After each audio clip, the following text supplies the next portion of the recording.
to engage prospective candidates that are going to represent us here in this city. So I thank you all for coming out and to get this opportunity for engagement. And I am especially excited that we have some of our pastors. We've been hosted by Pastor Beckford here at Living Word Church, and we also have our Pastor Young here from Covenant Church. And Pastor Young, did you want to say something? Okay. Thank you, Patrice. I was asked to speak here, but it's a joy to be with you. Excuse me if I have to leave to another function, but we've been doing peace walks in this community all year, every second or third Sunday of the month. And of course, this month, June, is Gun Violence Awareness Month, National Gun Violence Awareness Month. And so we're looking to culminate this month. We recognize other pastors in the area and other organizations that are doing things, actions and events to raise awareness. Certainly the Ward 8 revival that is going on. I know Pastor Beckford is a part of that. Every Wednesday in various churches. Pastor Isaac down the street, Southeast Tabernacle, he's engaging in some actions. But we're going to culminate it all with an action on Sunday afternoon, June the 29th. And we do have flyers I'll pass out, but we would like for you to be a part of that with us. It's not just politicians, candidates speaking and prayer contests by pastors. Sometimes when you gather other pastors together, it's a contest to see who can rile up the crowds the most. But more than that, our peace walks, we have conversations with the community. And we've been particularly blessed to have young people with us in these walks.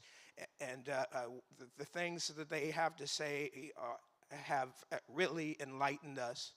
And, it's a beginning of a germination of things that we can do. If we had a solution to the violence, we would already be doing it already. There would be no gun violence, and yet we are here. And so we invite you to be a part of these conversations that will lead indeed to action that will promote change and be the change in our community. Thank you very much. Thank you. Let's get to Pastor Haynes, please. I also want to thank the representation that we have from two of our Cure Violence offices that came out at our request. We want to just let you know that we all appreciate you so much for the work that you do that's sometimes not seen, but the impact is felt. So thank you. Next, I am finished, and now I'm going to turn this over to the experts. So our moderator, Mr. Richard Fowler, who is also a Bellevue resident, turning it over to him. Thank you. Good morning, or I guess we're good. Or I guess we're in afternoon. How are we doing? My name is Richard Fowler. Today, I do have a day job, but today I'm just a Bellevue resident. So how about we do that? It's good. Oh no, listen. I'm happy to be here with y'all, but I am a journalist and a writer at Forbes magazine. But the community asked me to moderate this, and I said, of course. And it's in my neighborhood, so I could almost walk here. So it's good to be with you guys. You guys know the candidates, correct? So let's get to the questions. How are y'all? So let's do this. Let's start with, let's do 2-minute opening statements from each candidate. We can just work our way down the table, and then we'll go to some questions. And hopefully, if we have enough time, we'll take some questions from the audience. Good morning, everybody. Oh, good afternoon, everybody. God is good all the time. All right, I'm going to see how far I can stretch this thing out. Pastor Young, thank you for opening this up and touching on something that's very important. You talked about gun violence in this community and what we can do. And I think that we have to think about what's at stake with this election and think about the magnitude of the moment. Ironically, I met Mr. Fowler at the Barbados Embassy of Barbados, and the reason why I highlight that is our children need to be exposed to something different. They need to be exposed to new things that can enrich their lives. If we want to stop the violence, that's one of the things that we can do, Pastor. And we have that opportunity right here in this city. And I ask myself, how often do we take our children right out of this neighborhood to be exposed to something? And as your council member, that's something that I would want to do. I've taken children on trips to Hampton University, to Norfolk State University. I've had STEM classes. I've done a myriad of things with our young people, but not just the children, but their families as well, because many of our issues are family-centered issues. And if we center helping the family, Pastor, if we center helping the family, then we can start to change our community. So that's something that is very dear to me. I'm a graduate of the University of the District of Columbia. I'm a U.S. Army veteran. And these are some of the things that I want to bring to the table in our community in terms of the discipline, the structure that I've learned in some of these places. I want to see us reimagine what our community can be. We know we have UMC that is closed down. That's going to be a parcel of land that's going to be reimagined for us. We need to make sure that we have the workforce in this community that can fill out those requests for proposals, that can not just be the people who are the security guards on the property, but develop the security systems. We can be the architects, right? We can be the CEO of whatever institution that we desire, but we have to put our children on the right trajectory in order to make that happen. My name is Salim Adolfo. I'm going to be number 4 on the ballot. I want to tell you all now, you could go to SalimForWard8.com because we're not going to have a lot of time to answer all of these questions. So you can look at my website and see what some of those other things are that I won't get a chance to answer. Thank you. Ms. Bunn.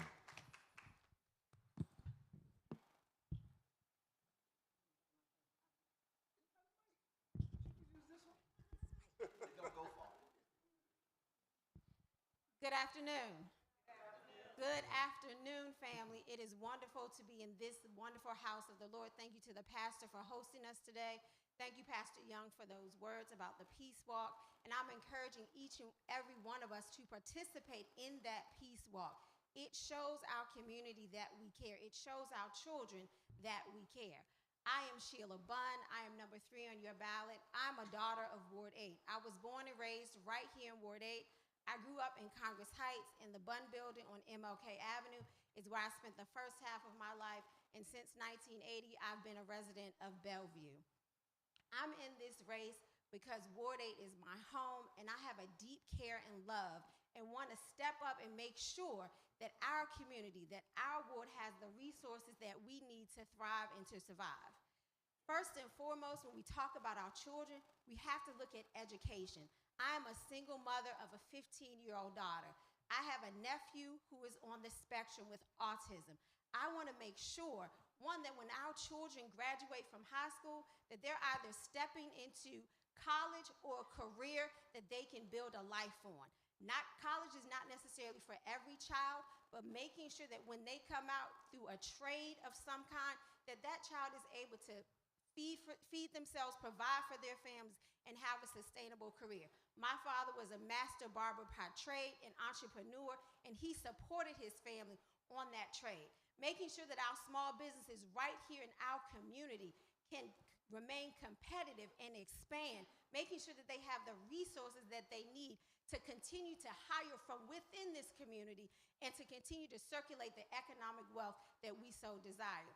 Making sure that when you step out of your door that you feel safe, not just hearing that crime stats are down, but you see that our young people are getting killed every single day or that there's some type of violence, a true sense of safety, working not just with law enforcement, but with our community, with our violence interrupter programs, with law enforcement, making sure that we have mental health mobile crises teams on the ground.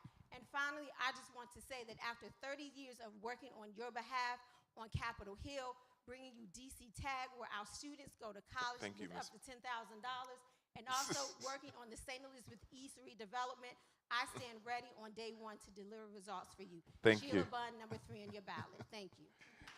Thank you. Mr. Austin. Good afternoon, everyone. Let's do that one more time. Good afternoon, everyone. Good, good. My name is Mike Austin, and I am running to be the next Ward 8 council member. And I want to first thank the pastor for opening the doors of this church, and I hope that we can have some very serious and honest conversations today that I'm looking forward to. Ladies and gentlemen, I'm running for council member because we need somebody who's ready on day one. And when I say day one, I mean that we have to be serious about the state of Ward 8 and where we play right now in the district. The other council members right now have overlooked Ward 8 for a long time. They've taken advantage of us. They've underfunded our schools. Just now, they undercut our safe passage program. So that gets into one of the topics I hope we talk about today, and that's public safety. Our residents don't feel safe when they walk down the streets. They don't feel safe when they go to school. They don't feel safe when they go to the stores. That's a problem for me. It should be a problem for you too. Our students aren't getting a fair shot at tomorrow. We have not closed our achievement gap in a very long time. It's a problem for me that it's persistently been an achievement gap for us. Our black and brown students are not succeeding across the district, and we're not competing nationally because we're not giving them adequate resources. That's a government problem. We have to make the government work for us. We have not had that in a very long time. Now, I won't spend a lot of time talking about myself, but I'm an attorney, been an A&C commissioner, son of this community. First job was right here in Eastover at the downtown locker room. I was 16 years old. I walked around every single store with a resume. And I was grateful for that opportunity because the guy at the store said, you know what? People twice your age don't come with a resume. So I've been committed to this work. I've lost a lot of mentees over the years. Now I would say I'm very modest. I don't talk about it a lot. But I'm committed to this work and I'm ready to go. Our budget is $20 billion. We need our fair share. It's time for us to get our piece. So I am ready to go on day one. I'm committed to this work and hope to earn your vote on July 15th. Again, my name is Mike Austin, number 2 on the ballot. Thank you, Mr. Austin. So let's go to our first question. And I think you guys all echoed this. I think that there is this misnotion about this ward that we're not a thriving community, but everybody who lives here knows that we are. So, but one part of a thriving community is associations and groups and civic groups. What will you do if elected to ensure that this particular neighborhood, Bellevue, has an active citizens association? We'll start with Mike. Let's keep these answers to a minute, please. We need a thriving citizens association in Bellevue. So I'm sure many of you know there's been a lot of turnover in our citizens association. And so first, when elected, we're going to work with the A&C commissioners and the community to make sure that we have active participants in the civil association. We're going to provide training to make sure that all the A&Cs in this area and the citizens association have everything they need, the tools and the resources. Because I think when you run for public office or you get involved in a citizens association, you're just supposed to know all the answers. And that's just not happening.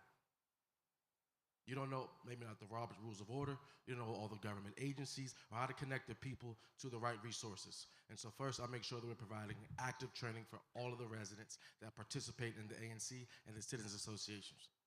Next, we'll hold meetings quarterly so that we're staying in touch and we have an open line of communication to everybody. So they know that any resource from the government, we're providing to the people directly. And then finally, I want to make sure that everyone is aware and crystal clear that all of the resources the government has, we provide resources and the tools and everything they need to be successful. Thank you. Thank you.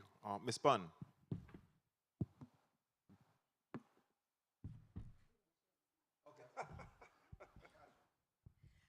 Thank you for that question. Our civic associations, citizens associations, and our ANCs are vital components in our community. So first and foremost, making sure that we partner with the Anacostia Coordinating Council, who has been on a mission to make sure that every neighborhood in Ward 8 has a thriving and active civic or citizen association. So partnering with them to make sure that we're doing that work, that we are intentional about seeking out individuals to participate in those bodies. It's hard work. It's thankless work. So you have to be intentional about seeking out individuals to help in that work. Working with our ANCs to do the very same thing. I'm so very pleased that I was able to work with my neighbor Patrice Lancaster to fill our ANC commission. For about 4 months, I believe, we did not have a quorum for the ANC because no one wanted to fill those seats. But we worked together and we found individuals who were willing to step up and step into those roles. So that's what we have to do, is being intentional and saying to our neighbors, hey, I need your expertise in this particular civic association, or even our ANCs. So I will make sure that we are intentional about filling those ANC positions to make sure that they are no longer vacant, and making sure that we do have thriving civic and citizen associations within all of our neighborhoods. Thank you. Last but not least. Yes, as someone who's worked with the Anacostia Coordinating Council to help revitalize some of the civic associations in our community, whether it be the Washington Highlands Civic Association or the Fort Stand Civic Association, one thing I would do is to go out to the community and talk to people. Let them know, hey, we have a civic association. We need to be able to hold regularly scheduled meetings once a month. We can knock on doors. We can utilize the Bellevue listserv. And I would make sure that we have a place to meet. That's the first thing we have to do. And that may be going down to the Community of Hope, scheduling the meetings so that they can be there. Then we knock on the doors, we get folks to come out. We got to set up bylaws if they don't have any bylaws, right? Get folks to understand what Robert Rules of Order are, hold elections, and elect people to the seats.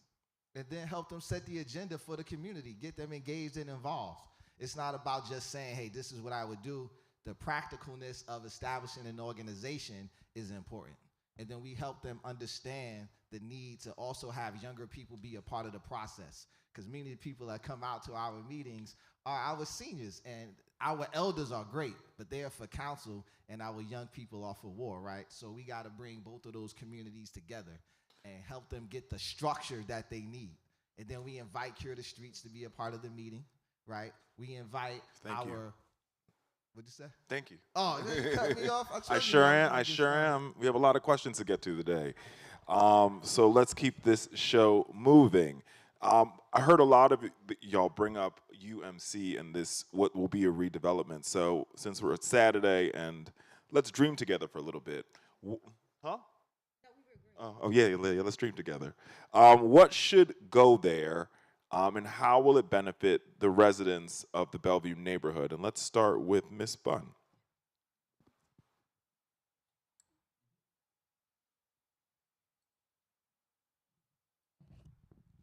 Thank you for that very important question. That is one that is near and dear to my heart, given that I helped to work on the redevelopment of St. Elizabeth and working for former Mayor Vincent C. Gray. One of the things that we focused on was, when UMC closed down, what would be the next steps? So for me, making sure that we have a mixed-use development at UMC, one that can provide housing, one that can provide retail, and even possibly looking at providing a senior living village for our elders. I've heard from a lot of our seniors that they don't just want to live in apartments, they want homes to live in, one-level homes with community centers with robust activities. So making sure that UMC turns out to be an economic thriver for this community that brings living wage jobs to our neighbors right here in Bellevue and throughout Ward 8. Making sure that we're looking to bring another food option to Ward 8, whether that is in a small footprint grocery store or some other type of sit-down restaurant. There's a plethora of them in Anacostia, one-ish in Congress Heights, but on our end, we don't have a sit-down restaurant. So making sure that within proximity that we're looking to bring a sit-down restaurant and some other food option. We only have one grocery store on this side of Ward 8. And if that grocery store fails, what do? And when our residents already have mobility and transportation issues getting to the current grocery store, we have to think about bringing in more food options. So that is my vision for UMC. Mixed-use development where we're looking after our seniors, making sure that we're creating jobs, that we have retail, and making sure that we're providing affordable and some market rate housing for our neighbors right here in Ward 8 and in Bellevue. Thank you. Mr. Austin.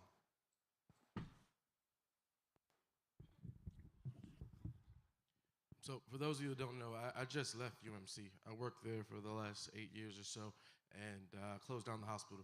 I went there when they were struggling with the obstetrics unit, and you haven't heard about it too much since. It was on the front page of the Post, and I was grateful to work there and stabilize the operations there for the hospital for the last 8 years or so.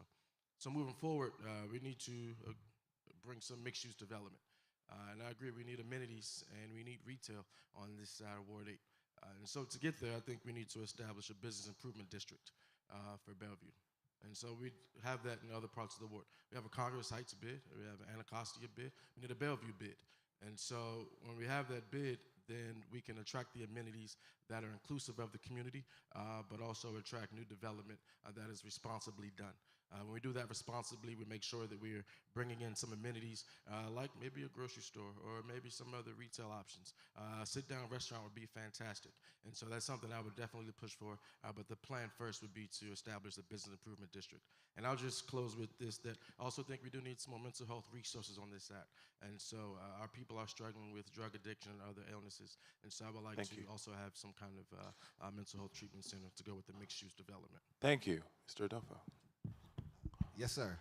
So like my other candidate said, definitely a mixed-use development, but something that I want to say first is one of the first acts I've done as an advisory neighborhood commissioner was to help bring the workforce development campus for UDC into Congress Heights so that we can develop the workforce that when that request for proposal comes out, we already have the mechanism to train to people to be able to work there to develop it so that the funds that the economy in this neighborhood can be enjoyed by the residents who live here. I definitely want to see a mixed-use development. I would want us to reimagine what the ward could be. We don't have a movie theater here in the ward. It would be great to be able to go right down the street to go see the movies, to go see Sinners right here in the neighborhood and not have to go all the way to Georgetown or to Virginia. We have to think about what is needed in this community and then think about what kind of businesses we want to see. I want to be able to go to Zips right here in the neighborhood, right? How many people go to Zips? Show of hands. How many go to Zips in this neighborhood? So you're taking the funds right out of this community into another community. We have to think of the practical things that we use on a day-to-day basis and say, hey, this town center right here can be something that we can reimagine and think of a lot of the little things that we use on a day-to-day basis that could be there. Of course, we know we need more mixed-use development. But in addition to that, what else do we want to see? How many people go to an Apple store? Do we have an Apple store in this community? Is that something that we want to see? Whatever it may be, we have to be the ones that will collectively work with the Bellevue Citizens or Civic Association, work with the commissioners and develop those ideas and what that plan would be. Thank you. Thank you. Let's give it up for the candidates on that question. So I'm going to make a little bit of a logistics change because we have a lot of questions to get to. So I'm going to ask for the candidates to stay seated so we can fly through some more questions because I know like I said, I want to get some audience questions by the end. So let's keep that theme going. And let's talk about the new stadium that's coming or the potential new stadium that's coming. So the mayor is working to push forward a measure that would give tax incentives to ensure that the Redskins return to the district. Now, when these tax incentives have been given out in the past in other communities, they haven't necessarily been a return on investment. For example, in 1997, when the Commanders moved to Landover with a hefty government subsidy, the ideal was there was going to be economic revitalization. Sure. Oh. Did I miss the instructions? Oh. Oh, got it. Okay, so we were doing a couple of logistics changes here. We could do that. Oh, because he's working the camera. All right, let me start that question over again. So, the mayor is currently pushing a measure to give tax incentives to ensure that the Redskins Stadium returns to the District of Columbia. What we know to be true is when these tax incentives are given out in various cities, they have mixed reviews.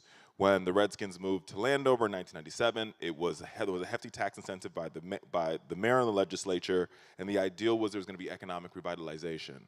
A lot of that revitalization never happened. The same was also true when the Marlins moved in Miami and the Milwaukee Stadium. Millions of dollars given away in tax incentives, and the economic returns were not necessarily seen by the community. What will you do to ensure because you guys will likely be voting on this measure. We'll start with Mr. Austin. What will you do to ensure to make sure that if the tax incentives are being given out, that the residents are reaping the benefit of those incentives, seeing that it's their tax dollars or our tax dollars? Please stay seated so we can get through some more questions. Thanks.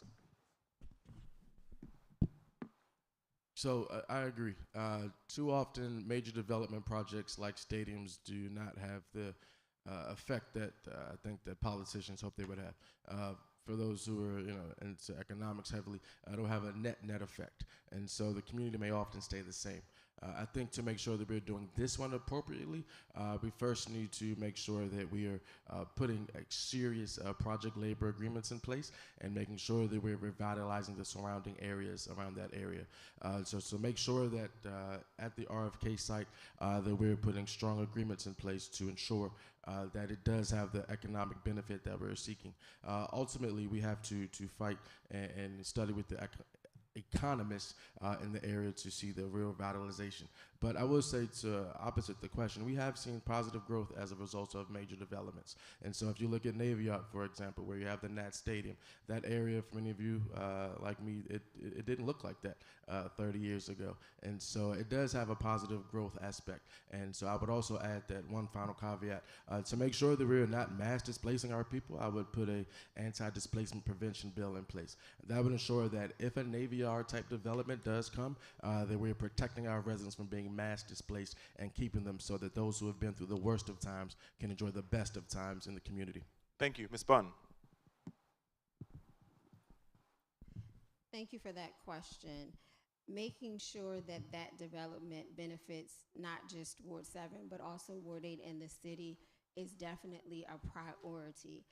First and foremost, wanting to make sure that there is a strong community benefits agreement in place, making sure that that development comes with local hiring of not just district residents, but Ward 7 and Ward 8 residents, making sure that upon development that our businesses here in Ward 8 have the opportunity to vend at that development. But first and foremost, I am very much interested to see what comes back from the report. The council, upon the mayor announcing this deal, requested its own independent review of this particular proposal, and I want to see what developments come from that independent review. If you recall, when the Nat Stadium was done, the council did the same exact thing, and from that review, cost savings were even found from the Nat Stadium development. So I'm very much interested in looking at that to see, one, how the district can gain more revenue from the development while at the same time making sure that our residents benefit housing-wise and business-wise and employment-wise at the development. Thank you. Mr. Adolfo. From the way I understand that you're asking the question, we're looking at the development into the future and to make sure that it's profitable. So to me, one of the biggest things about the project is the metro being built there, right? Making sure that there's actual transportation that can take you directly to the stadium. So when we look at some of the other places that you mentioned, there's not a metro system that is as easily as accessible as the one that we would have. So that would be something that has been proposed in the deal that I would want to make sure is as robust as it could be. The second thing is curating the type of retail that we would have here. In a world that's changing where a lot of retail is done online, we need to make sure that the retail businesses that are there are ones that would be used regardless of how the world transforms in the technological age. So we know that having more restaurants there would be good.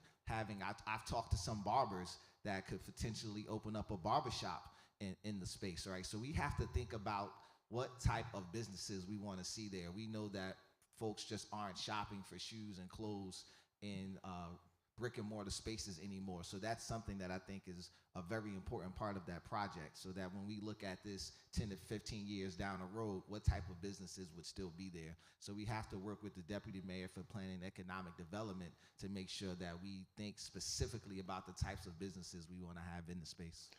Thank you. This next question is one that's personal to me. And I don't know if other people in Bellevue feel the same way, but as I'll take a little bit of moderator privilege, if y'all don't mind, if that's okay with y'all on this Saturday. The Bellevue neighborhood, in my opinion, is encased in speed cameras. And I mean, I'm late to meetings, so I'll own that some of this is my fault. But within this 4-block radius, and I counted it last night, there's about 6 or 7 of them. There are a lot of other neighborhoods in the city that don't have that many speed cameras in their neighborhood. And the only way to describe it is if you live in this neighborhood, these speed cameras have become a potential tax. How I look at it, at least, because if other neighborhoods don't have it, and there's a disproportionate number of those speed cameras in our neighborhood, then we are indeed being penalized for living here. And don't get me wrong, I think that there is a use for them when it comes to public safety and lowering the speed in the neighborhood, because we do have children that are out at play. There are also other solutions like speed bumps. They're different things. This is clearly an attempt to, I mean, there's no other way to put it, but take dollars away from this particular neighborhood that can go to investing in other things.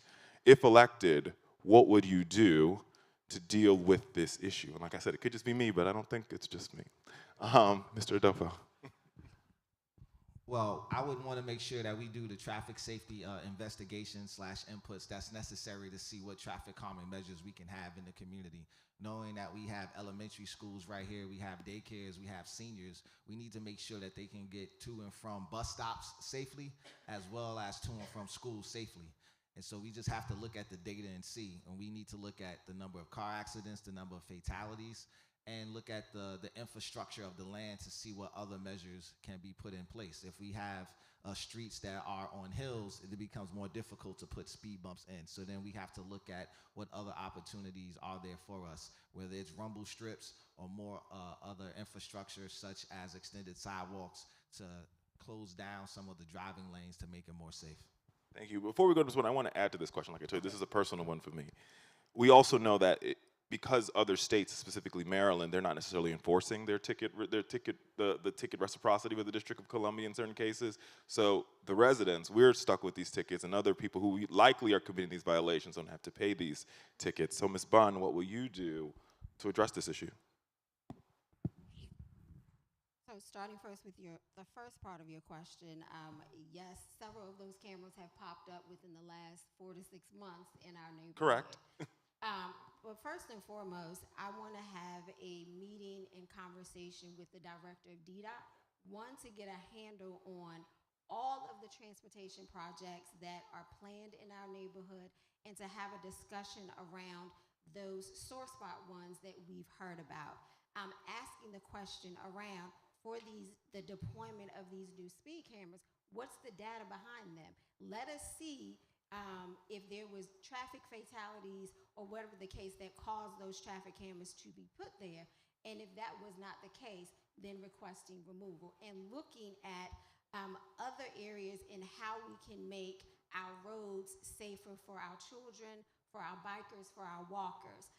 Making sure that when we go into community, that we are having conversations with neighborhoods before DDOT drops a planned revisement to our roads or to our sidewalks, so that community is a part of that conversation. So for me, it is starting with the director and having that conversation and making sure that my neighbors are included in that conversation, and that we are aware of what the plans that DDOT has for our community, because oftentimes DDOT comes in and puts in a project and we find out after the fact and then have to go through the process of having something revised. For sure. We find out when we get that letter in the mail. I got to get too many of them. Mr. Austin. So I generally agree. But the speed across the district, it was a serious issue. And so I agree with the general intent of the cameras and how they were. Our residents were speeding too fast, and it was very difficult for young people to get to school or our seniors to cross the street. But tickets and cameras are not the only solution to reduce the overall speed in the District of Columbia. And so, I do agree that we need to have an assessment to see how these cameras have been deployed and assess to make sure that they have been done properly, because right now it does seem like it's amounting to a tax, and I have a few tickets myself I need to be paying on, and so they just kind of just show up. And so these cameras, and I've seen the stop sign cameras and all these other things, and I'm not sure they've been equitably distributed across the district, and so especially in highly residential neighborhoods like ours. And so I could see it MLK Avenue and Alabama Avenue where I live, where the speed is pretty atrocious. And so I know they had other traffic calming safety measures that I would like to explore. So making the streets a little narrower, or putting medians or the yellow things, I don't know the right name, but the things in the middle of the street, so that the street looks smaller. And so the data shows that when the street looks smaller, people tend to slow down. But I think we need to find other ways to reduce the overall traffic, because you have to balance both sides. But the cameras right now have begun to be ridiculous. And so I agree, and I think we need to do an assessment across the city to see if they've been deployed equitably, and to find other ways to move them potentially, or remove a lot of them, because they have they served a good purpose in the beginning, but now they've become to be a nuisance, and we're far too many in our community. Thank you for that. I'm going to keep the question with you. So the mayor and the police chief are pushing to hire 600, potentially hire 600 more police officers in the District of Columbia. In this particular ward, there is a high police presence in certain parts of the community. Some believe that the response time is too low. Others feel like they don't see the police walking the parks enough, or walking in community policing. To be honest with you, somebody who lives over here and runs in the parks, I see the Cure the Street folks more than I see MPD in the park, just calling it out. So if the ideal is to hire more police officers in a community that has a high police presence, yet we see a higher response time than other parts of the city, what will you do to hold the mayor and the police chief accountable when it comes to making sure that this ward stays safe, but also people feel the safety that comes from community policing, i.e. seeing the officers walking in Oxen Run Park, seeing the officers walking up and down the block, seeing them on bike patrols, etc. Mr. Austin. So I would work with the police chief and 70 specifically to make sure that officers are getting out of their cars and they're engaging with the community. But I do think that we need to, and I've said this so many times, I think we need to double down on our violence intervention efforts and our violence prevention efforts. And so that means fully funding the program, that makes sure that we're not cutting our safe passage program, that we're actually reinstituting that, and also that we're finding other ways to attract new officers to Ward 8 specifically. And I would like to have that being done locally in Ward 8, meaning we're finding other ways that Ward 8 officers are living in Ward 8. And so that we're offering other incentives. The city does a decent job of attracting officers, but it's not about maybe the overall number, but we need more in Ward 8 that live in Ward 8 and that are hired locally, potentially and hopefully from Ward 8. It makes us no good if every officer that we hire goes to Waldorf or Delaware or Pennsylvania. And so I want to make sure that we're attracting officers that are here and have a stronger community presence to work with our violence intervention efforts. And so, there's strengthening our police community relations is a challenge, but we have to get creative and innovative in how we do that. I don't think we've done it. So it's not just we're going to bring in 600 more officers and just throw the officers at the problem and that's going to solve it. That's not it. We've tried that over and over. We got the number up to 4,200. We're getting it up over and over, and that has not reduced our violent crime in a lot of instances, but it will potentially reduce our overall response time. And so yes, we need to respond to that and make sure it's done appropriately, but I want to find other creative solutions to do that than just overall officers. Ms. Bunn. Yes, Mr. Fowler. So I want to disagree with you just a little bit in that the police presence that I like to see is not what I think we have in Bellevue. So they may be here in cars, but I want to see the officers walking the streets, biking or on scooters. When I was growing up in Bellevue, I knew Officer Friendly because he was walking my block. He was biking the block. They built relationships with community, and building those relationships goes to stemming some of the violence in our community. So while I think, yes, we need to have more officers so that we can have more of them with the response times, but at the same time, more of them out of the cars and actually connecting with us, coupled with making sure that our violence interrupters have the training and the supports that they need in order to do this very serious work that they do every day. Making sure that here in Bellevue, that the appropriate boundaries, that we have our programs here that are covering all of the boundaries that we need within Bellevue. Making sure that we have mental health crisis teams on the ground that can respond to issues that don't require law enforcement. So it is a multi-pronged approach. Yes, we need our law enforcement partners to make sure that we do have that presence, but that interactive presence in our communities to build those relationships, to get them to move into our communities so that they have a greater stake in making sure that we are safe on a daily basis. Thank you. Mr. Adolfo. Yes, I agree that we need to hire the 600 more police officers because the burden that is placed on the ones that we have is so great that they're not able to do their job as effectively as possible. Because if you're pulling over 40-hour shifts and you got to make a split-second decision on somebody's life, the longer that you work more hours, the harder that's going to be. But in addition to that, we should also increase the mobile crisis unit at the Department of Behavioral Health so that we can have the mental health experts that can respond to crisis as well as the officers. We have the idea, the concept of community policing, and that means we want to see more officers in the community with folks. And what does that look like? That looks like the community walks that we have. As someone who goes on the community walks with MPD, I would want to see those increase. We walk through neighborhoods, we can identify issues, blighted buildings, abandoned cars, anything that may be a place where we can see violence being able to brew, or violent activities or illicit activities. Something else that I would encourage folks to do is to also extend themselves to the opportunities that are there.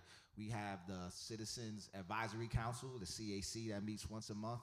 We have patrol service area meetings, PSA meetings. We also need to participate in those meetings too and bring our issues up to MPD, and it needs to be a reciprocal relationship.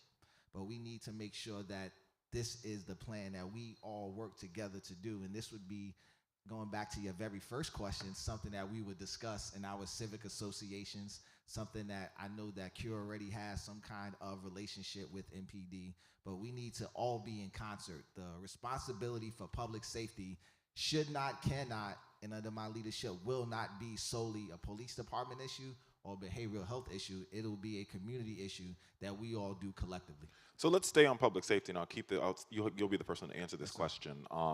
So what you also see happening in this ward, and I've heard all the candidates mention, is the idea that many people who live in this ward, me included, feel neglected from the rest of the city. One thing where I think that shows up very pronounced is you have an overconcentration of liquor stores in this particular community, in this particular neighborhood. These liquor stores have become breeding grounds for violence, they've become breeding grounds for nuisances, and there's a lot of community members who are like, do we need another one? Do they have to be across the street from each other? Do they have to be staring at each other, which is what we're currently living with?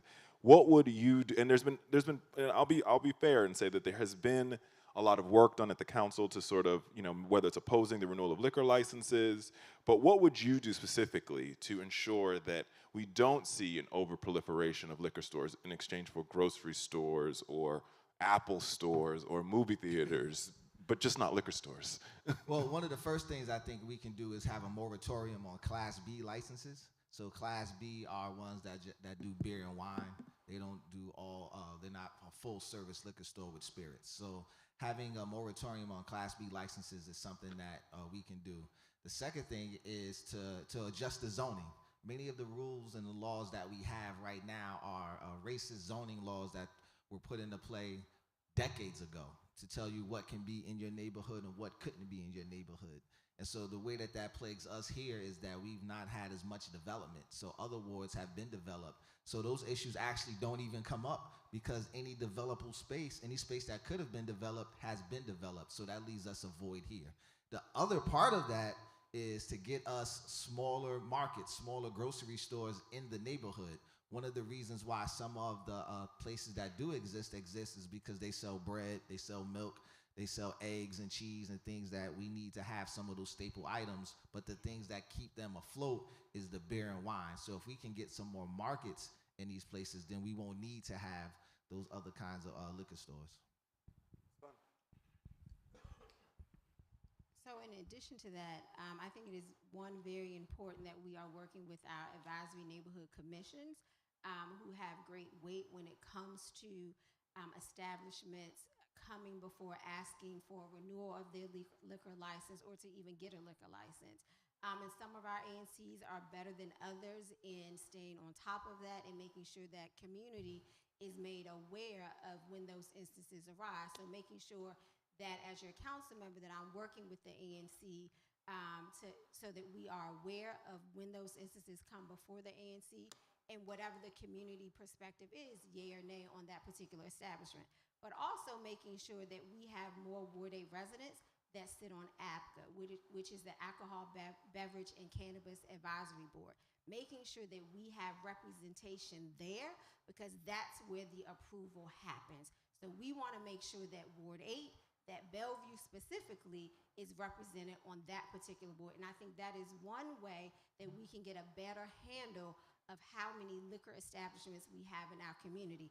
And also working with our with Department of Buildings and our other regulatory agencies to do regular walks and checks on these particular establishments to make sure that they're only selling the things that they are supposed to be selling and not selling other types of paraphernalia that our young children can be exposed to. Mr. Austin.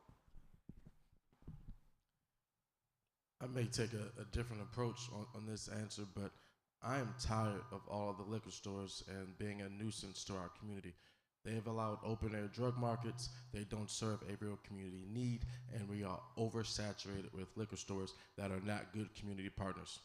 So my answer would be short here. I intend to try to talk to the liquor stores, to try to work with them, but to make them better community partners, to make them more responsible to the community, to not allow open-air drug markets, to not allow people to just sit out there and do whatever they're doing. I'm tired of that.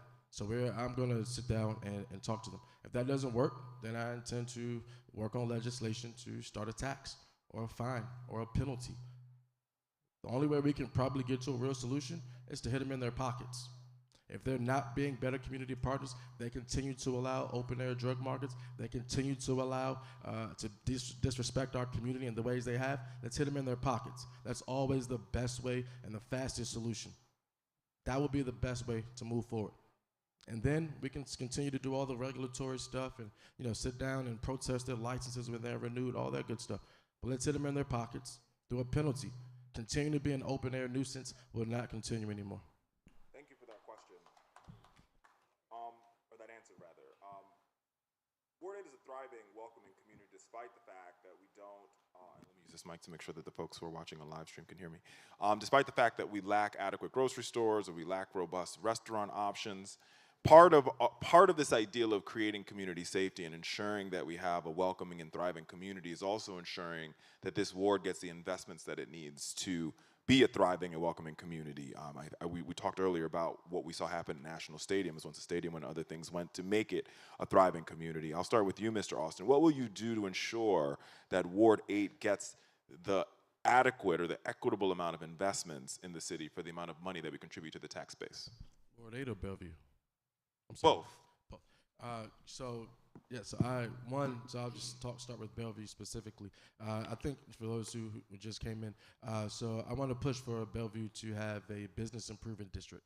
And so what that does is it opens it up and opens the community up for a separate bid to attract and use responsible development. And so that'll be our arm and our anchor to move and push for small businesses and anchor businesses to come into Bellevue. And that's something I intend to use and push for, with community input to bring that and attract that for this community specifically. Anacostia has a bid, Congress Heights has a bid, and so we need one in this area. And next, I would also say that with major development projects, we need to have a blanket to protect our residents from mass displacement. When I was the legislative director for former Councilmember Ruby May, we worked on a bill called the Anti-Displacement Prevention Bill. In that bill, we leveraged Schedule H tax credits to ensure that we are not mass displacing our residents. It prevents your taxes from skyrocketing. It prevents for those who are on a fixed income, and it prevents rents from skyrocketing for those who are also on a fixed income. So I may not benefit from something like that, but for many of our seniors and our low-income residents, we want to make sure that they're here to enjoy the good times. And so I want to make sure that we're attracting responsible development. I talk about it a lot. I think we can use that to leverage jobs where we put strong agreements in place, and that'll reduce our unemployment rate to get it below 20%. And I also want to make sure that we're doing that so our folks can live here and enjoy the community that they live. I know folks are tired of going to Oxon Hill. They're tired of going to Virginia. They want to be able to eat and shop in Ward 8. And so I want to make sure that we can do that in a responsible way. Fun. Thank you for that question. That it's going to take a multi-pronged approach. First and foremost, starting with community and talking to my neighbors and residents around the types of businesses that we want to see here in our community. Before we can even get to establishing a bid, we have to make sure that the businesses that are already here in our community are thriving, because a bid comes from the taxes, extra taxes paid by those businesses, and you have to have enough businesses in order for those bids to be successful. So one, talking with community, what other businesses do we want to see here that can shore up the businesses that are here so that we can get to providing a bid? Secondly, making sure that we are identifying opportunities in our community, vacant places, vacant lots where those businesses could go.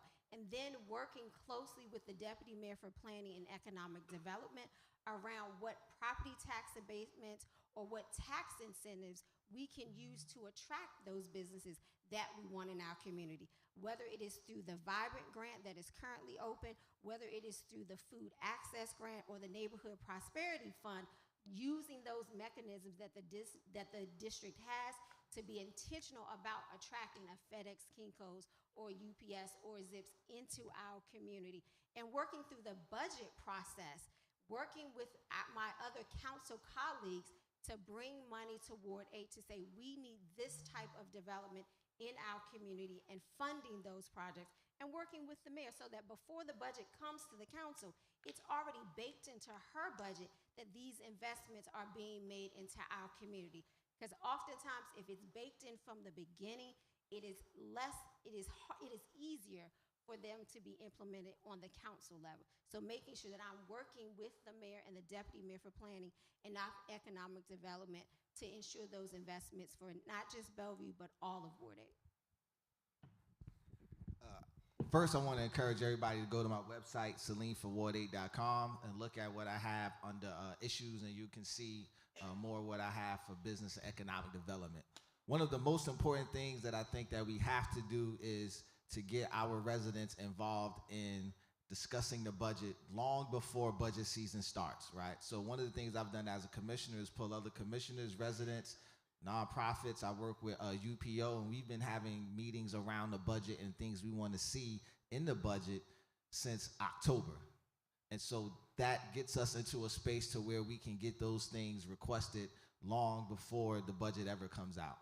Something else that's important is making sure that our residents get the technical assistance that they need to get their business plans together, to be able to take their ideas, their hobbies, and to cultivate them so that they can actually have a business model, a business plan, and not just an idea. We know a lot of people who sell fish plates, but rarely do they take those fish plates and then turn them into a restaurant. So we want to be able to take those ideas that they have and get them the technical assistance that they need so that they can go from an idea to execution. Another thing that's very important for us is expanding the Main Streets program that we have throughout the ward. We need to be able to have our businesses get the support that they need in order to survive and thrive. We have businesses that are right here in Bellevue. We have businesses in Congress Heights. We have businesses in Anacostia that all need support. They need that technical support.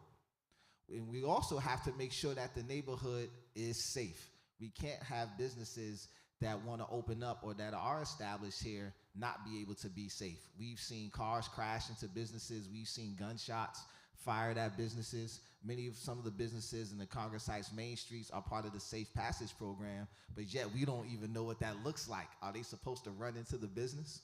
Right? So we have to do all of those things simultaneously, and that's a conversation that is on a continuous basis, not once a year or twice a year to check the block to say we've done these things, but these are things that as a council member, we need to bring all of these stakeholders together to continuously have these conversations and then lay out a plan for execution. I'm going to stay with you here because for this next question. I believe in thriving communities and virtuous communities, and I also understand that communities are ecosystems where all the things in the community have to work. One place where Ward 8 struggles, and I heard it come up earlier, was when it comes to the inequitable funding of our public schools. And while the council doesn't have direct oversight over public education, they are the purse string. So they determine how much money goes to DCPS, how much money goes to the charter school board, and that money then gets proliferated out into our community. Other wards in the district have done their work to claw back much of the inequitable funding in their public schools. What will you do to ensure that the schools in this community, in this neighborhood, have the resources they need so they can hire social workers, school nurses, and the wraparound services not only the students need, but oftentimes the families need as well? Well, as a elected official, it's important that you take into account that you're first elected to serve and to make sure that we have good, thriving public schools. We have to make sure that the attendance at our public schools is risen. It has to raise. Many of our children leave the ward to go to school. So we have to make sure that the children want to come to school right here in their neighborhoods. How do we do that? Whether it's creating a safer passage to school, uh, revitalizing some of our buildings. Some of our buildings are now, I know at Hart Middle School, we're just now getting the elevator in there, right? So I've done some work with Hart to help with the LSAT. We've done a lot of work to help make sure that children want to be able to come to the school building. Then we have to look at what is in the curriculum to make children want to be in these schools. Whether it's adding CTE, career technical experiences there at the schools, or whether it's making sure that the sports programs are more robust at the schools. We have to increase the attendance at our schools given the current model that we have. And so the more students that want to attend the schools in Ward 8, then the more money that we can get in the budget. But then we also have to just have someone who wants to advocate. A lot of times we miss out on this because we don't have enough people at the table advocating for the resources that we need. And that's not, like I said before, a once a year type of situation. We need to have this conversation right now for fiscal year 2027. Somebody right now is lobbying the mayor for money in the budget for 2027, 2028, 2029, and on down the road. We got to be able to do the same thing too. As a good leader, you have to have foresight. So we need to be evaluating our buildings, seeing what we need, talking to principals, and seeing what kind of staffing issues that they have, and then develop that plan for that and consistently push and do the advocacy that we need. And if I got to get buses to bring people down to the Wilson building to testify, then those are the things that we got to do. For sure. Ms. Bunn. So I believe your question was, what would we do to make sure that the funding is there, correct? Correct. So first and foremost, as the next Ward 8 council member, I want to make sure that I am having a meeting with each of the principals of our schools in Ward 8. One, to find out what their budgeting needs are so that I am clear on what that budget looks like. And I say that because about 2 years ago, the council passed legislation that mandated that DCPS school budgets start from what the school needs, not from what central office needs. Because in the past, budgeting was done based on DCPS as a whole, and then it looked at the school. But the council passed legislation to say that when we look at budgeting for our schools, we're looking at it from the perspective of what does that school need and that budget of the school. So making sure that as the council member that I am pushing for the budget for those particular schools. If a school says we need, and I'm being hypothetical, $1 million to carry out all that we need to do, that is what I'm pushing for that school. And DCPS has not necessarily been a good partner in doing that in its budget submissions. So making sure that as the council member that I am enforcing that when we are using those purse strings at the council, that we are doing it from the perspective of our individual schools because they know the amount of staff that they need for mental health supports or for out of school time programming or to hire teachers. So making sure that we're putting our students and our teachers first by budgeting from their perspective and knowing what their budget needs are and making sure that when we pass the next budget and future budgets, that is a school and student-centered budget. Mr. Austin. Our school budgets are super important. And what this means in reality is that many of our schools don't have full-time social workers. Some rotate nurses. And so our young people do not have the adequate resources to deal with any traumatic instances that they may have. And so to deal with that budget crisis, we need to fight. All right, we need to fight.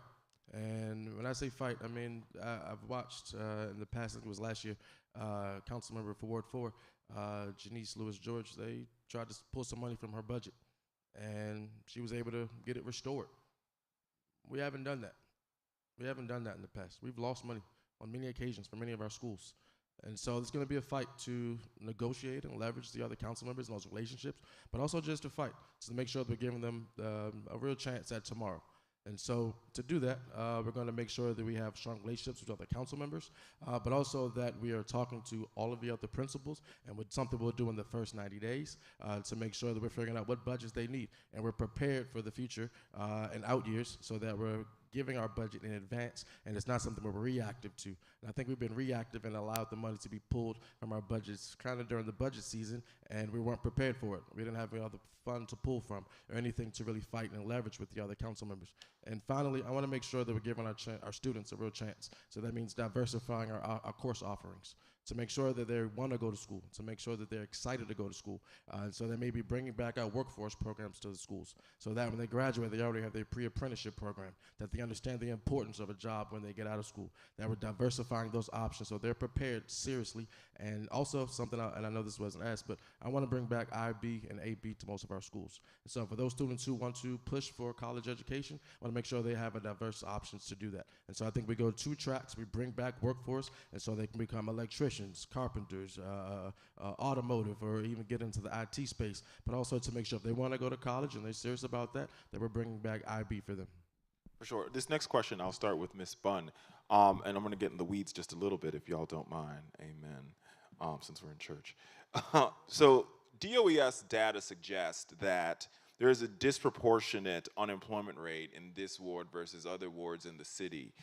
From a bird's eye view, in comparison to other cities of the same size and same economic prowess, it's not because of a lack of programs. There's a lot of workforce development programs that exist in the District of Columbia compared to other cities.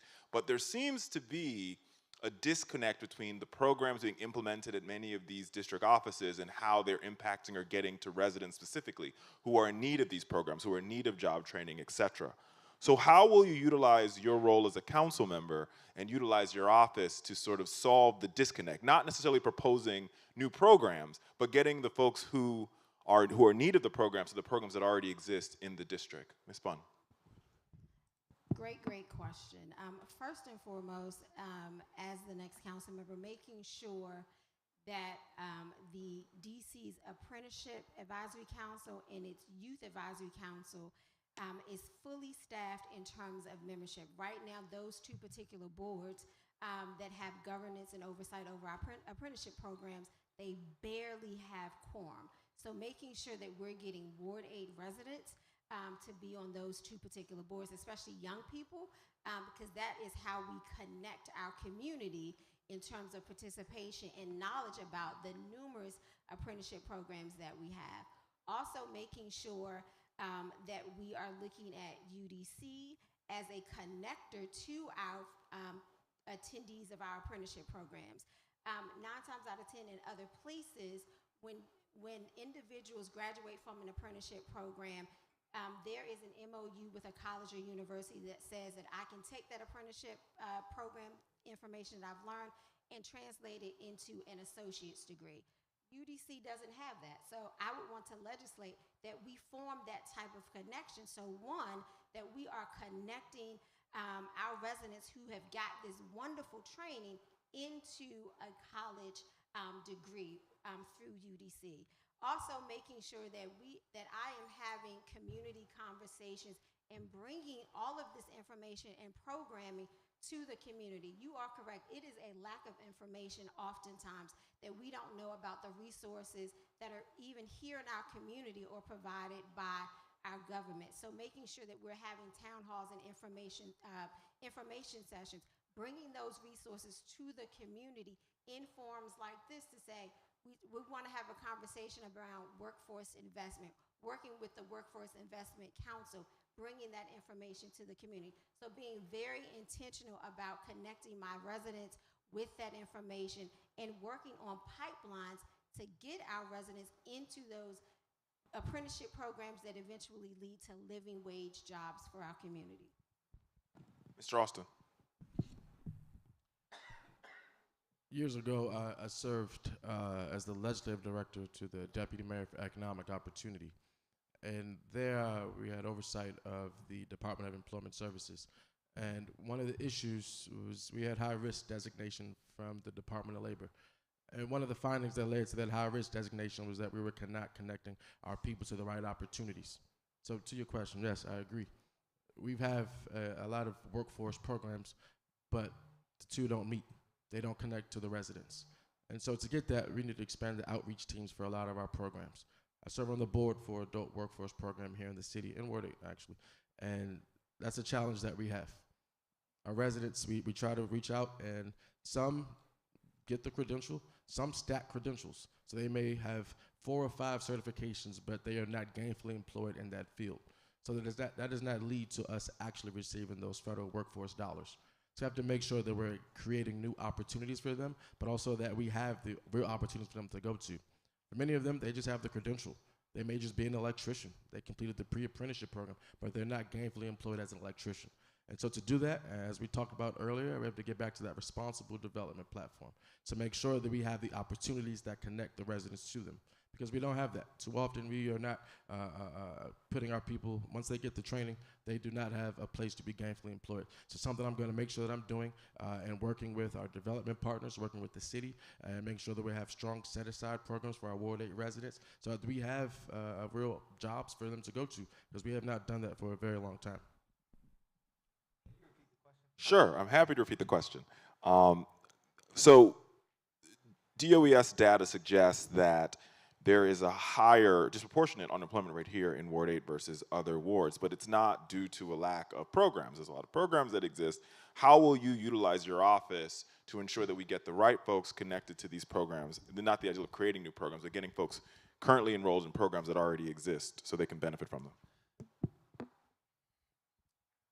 One of the most pressing issues that we have, which eventually becomes a public safety issue, which becomes an access issue in this ward, is our literacy rate. We are not, I mean, our teachers, I think, are doing a marvelous job. They're doing an excellent job, but they need some support.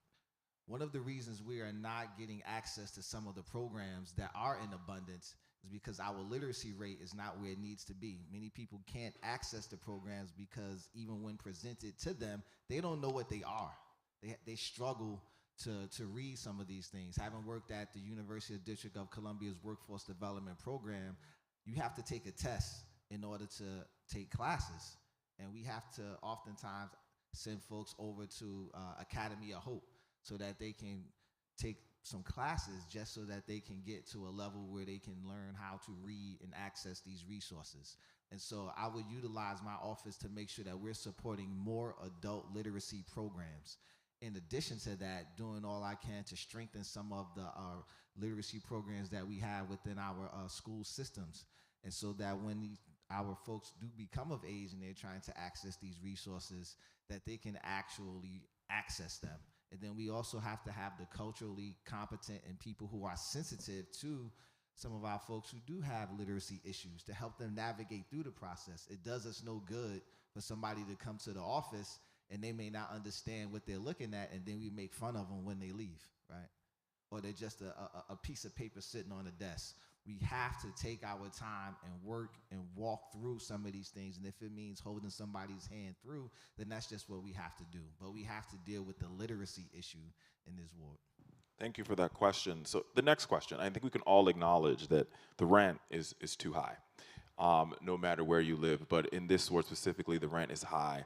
And there is, and one of the reasons for that is there's a lack of supply for affordable housing. So there's a lack of supply, demand increases, and rent goes up. Affordable housing is a big issue. We're not the only city trying to tackle this behemoth of affordable housing. With that being said, while we've seen some development happen in our ward, we've also seen some development not happen in our ward. How do you bridge the gap between gentrification and community integrity while also ensuring that we decrease the price of rents and put more affordable housing units on the market for families that are in need of those? And we'll start with you, Mr. Adolfo. So we have a ton of vacancies in this ward with public housing that needs to be revitalized, that needs to be restructured so that we can get people into some of those units first. And then, of course, as has been stated, we need to have mixed-use developments. For those that may not know, mixed-use development means that we have a market rate, and then we also have some that are set aside for the various levels of the area median income, whether it's 80%, 50%, or is considered deeply affordable, 30%. And we have the Housing Production Trust Fund, which can also be used to help folks with affordable housing. So these things are things that we need to have happen simultaneously. And we have folks that have opportunities with our churches. I've talked to some of the pastors in the community. Our churches sit on a lot of land that could be utilized for affordable housing. Helping churches form community development corporations and getting them the funds to partner with a nonprofit to help them build the affordable housing that's necessary in the ward. We're running out of space. And so some of the spaces that could be utilized are some of the churches that we have in the community that has the space to develop this land. Ms. Bunn. Very complex issue that's going to take a multi-pronged approach. Looking from the city perspective, there are a plethora of vacant buildings and houses, one that I believe that the city can acquire through DHCD and turn those vacant lots or vacant homes into affordable housing. We also have to look at making sure that we can continue to fund the Housing Production Trust Fund at upwards of $100 million. The trust fund is typically used for preservation, so that is our number one tool of making sure that we are ensuring that our neighbors are living in affordable housing. Also, a part of that process is making sure that we're looking at smart growth in our community, looking for opportunities in our neighborhoods for development that does have not only affordable housing, but also some market rate housing, and making sure that our renters can become homeowners and build generational wealth. Making sure that the HPAP program is fully funded and scaled up so our first-time home buyers have the resources to buy their first home. Looking at the 11th Street Bridge project and what they're doing with their Ward 8 Home Buyers Club, providing closing and down payment assistance to upwards of 200 of our neighbors who have become homeowners. So looking at how we can upscale that program, looking at how we can replicate the Douglas Community Land Trust that leases land to our neighbors so that their homes are preserved in perpetuity as affordable.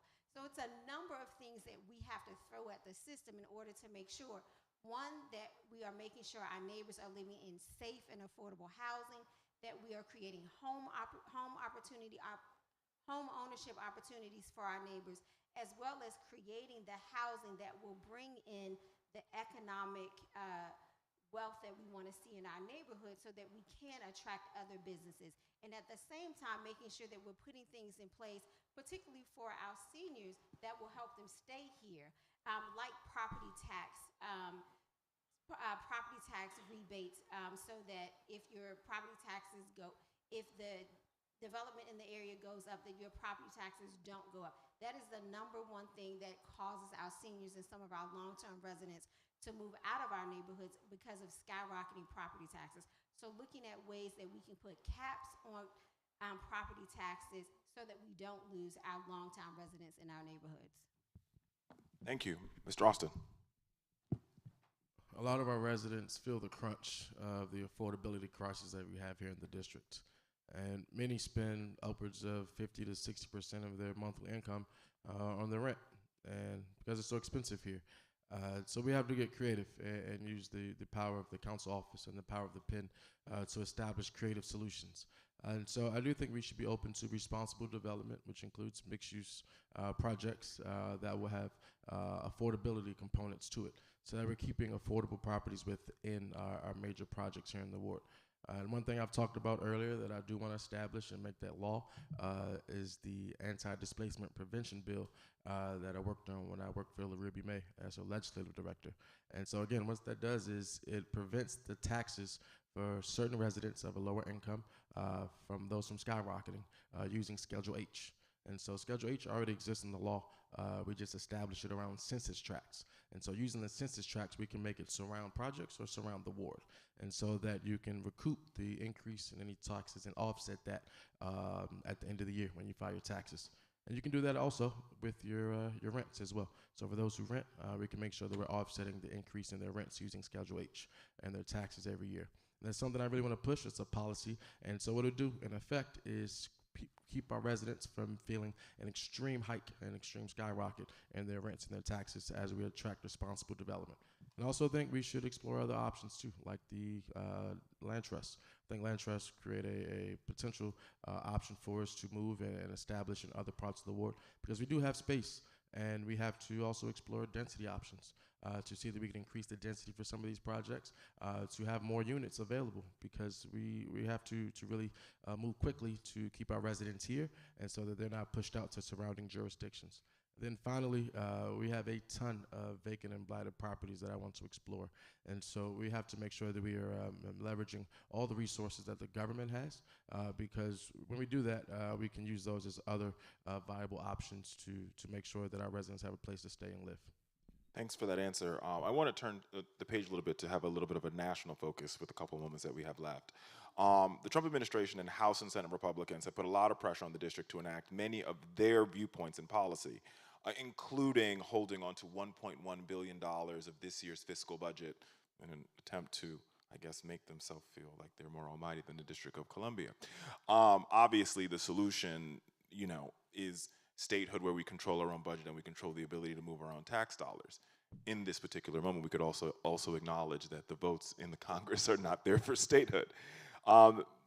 Mayor Bowser has proposed repealing the city sanctuary city policy, or the welcoming city ordinance, to sort of scave off more Republican attacks. We've also seen the same, demolishing Black Lives Matter Plaza in the same attempt to sort of say, just leave us alone, please, so we can continue to be a city that thrives.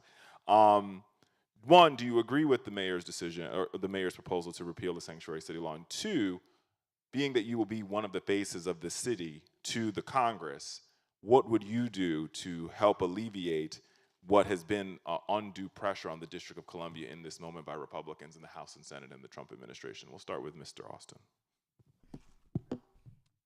We're in extreme crisis fighting the federal government. We are. And so, anybody that says they know all the answers here, they're lying. Because this is uncharted territory for us, and it's going to be very difficult to navigate. The mayor and the council members are up against some serious odds, and it's not looking good for us. It is not. And so we're going to have to fight. And I don't want to sit there and give false promises and try to overpromise on something that nobody knows, not even the mayor knows. Right? We have a president right now who is, a kid running around with a pair of scissors, and it is unfortunate, and something that is, it gives me a lot of angst. And so, two, I will say that one, I agree. I do not agree. We need to protect our sanctuary city status.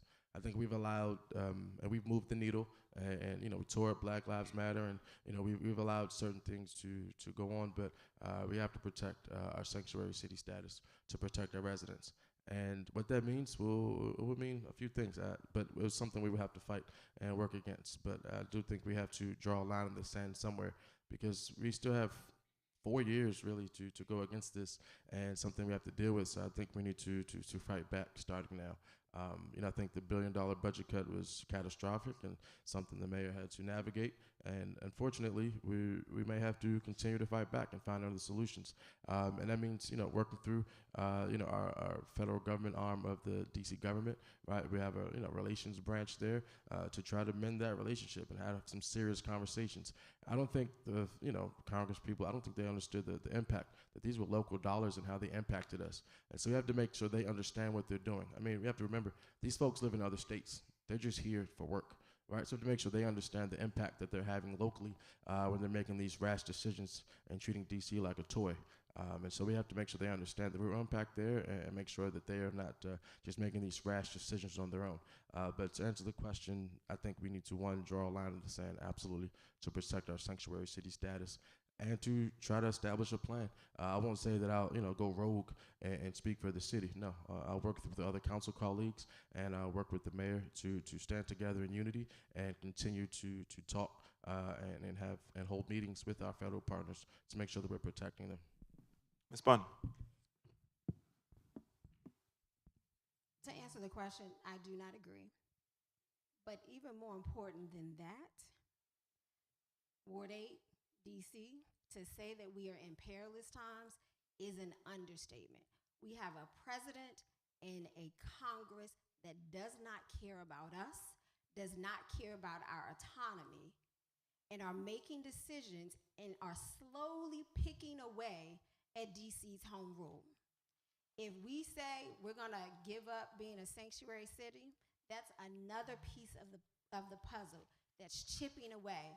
We gotta stand up at some point and say, this is DC. We have home rule. We have self-rule. And nobody from another state is going to tell us what to do. When Congress decided that we were going to be treated as a federal agency in its continuing resolution and withheld $1.1 billion of our dollars, I went to Capitol Hill. I was the only candidate that went to Capitol Hill with our other council colleagues to lobby and to fight for that money.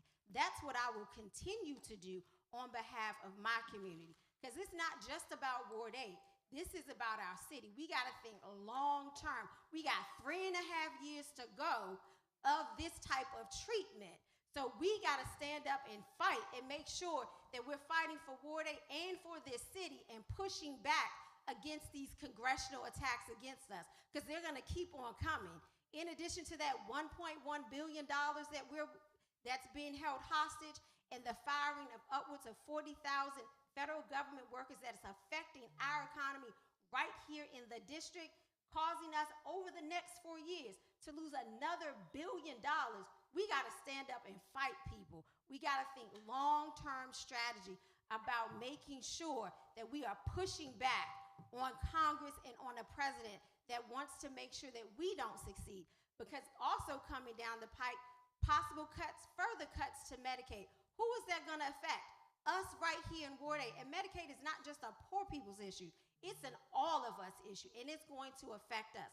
So the advocacy that I've been doing, the relationships that I have with Senator Angela Alsobrooks and Jasmine Crockett, I'm going to leverage those relationships and other relationships that I built when I spent 16 years on Capitol Hill working with Congresswoman Norton to fight for DC, to fight for Ward 8, to make sure that we are protecting DC home rule.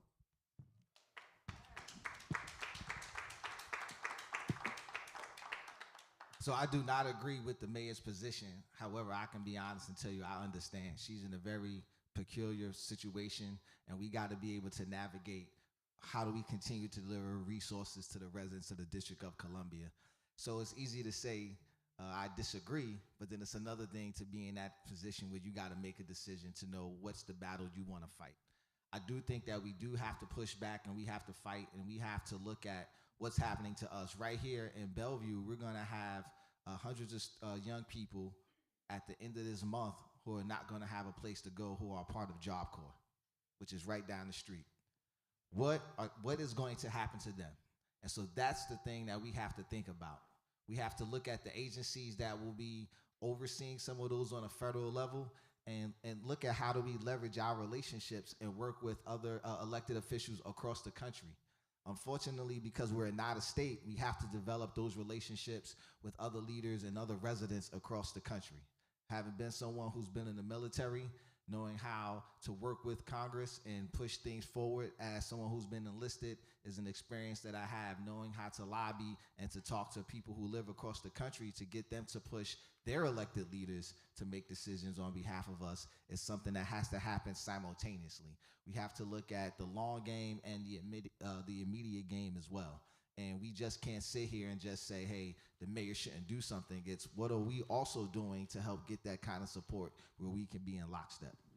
Thank you.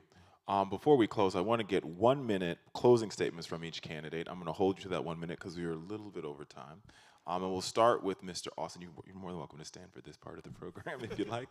But a 1 minute closing statement from you. Folks, I've enjoyed talking to you all today. We are in a very difficult state here in the district and in the Ward 8. And so, with that backdrop, with that last question, we do need somebody who will represent Ward 8 on the council. And we need somebody who's ready on day one. And so day one, meaning, the person who wins this seat will potentially have to vote on the budget. And it's a difficult spot to be in, not having had any real representation. But I would argue we haven't had real representation in a very long time. For the last few years, we've had underfunded schools. The last few years, our budgets have been underfunded completely. We haven't had any innovative policies. We have not moved the needle in any positive direction across the board. And that's unfortunate. And it's sad. And it's something that gives me a lot of angst too often. And so, I am not doing this for fun. I'm not doing this to sell you a pipe dream. I think we need somebody who is ready to go, somebody who can put power to pen, who can write and establish policies. So about me, I'm an attorney. I've been an A&C commissioner. All right, I've done a lot of work across the ward. Thank you, sir. And I'm ready to go. So I hope to earn your vote July 15th. Mike Austin. Thank you. Ms. Bunn.